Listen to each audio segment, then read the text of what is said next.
Hi everyone, it's me again, Noy. And welcome back to our tofu serye.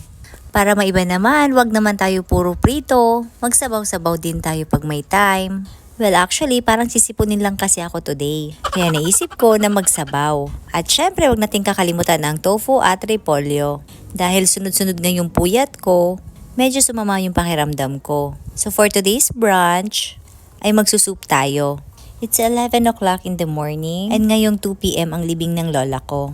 Parang wala kasi ako sa mood na kumain ng mga matitigas.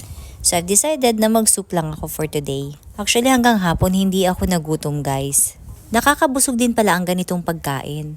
Baka mapadalas ako sa mga sabaw na ganito. Dahil nakakasawa din talaga ang puro prito. Pero itong si Summer, walang kasawa-sawa sa fried rice chicken pastil. So tara, samahan niyo akong kumain. Masyadong haggard ako dito dahil kulang ako sa tulog. Kasi nag-last night kami kay Lola. So that's it for today's video guys. After nito, maliligo na ako. Dahil may kasabihan na bawal malit sa libing. So dapat maaga akong pumunta. So paano, hanggang dito na lang. Abangan nyo ulit ang aking next na tofu serye. Thank you for watching and I'll see you guys again next time. Mwah!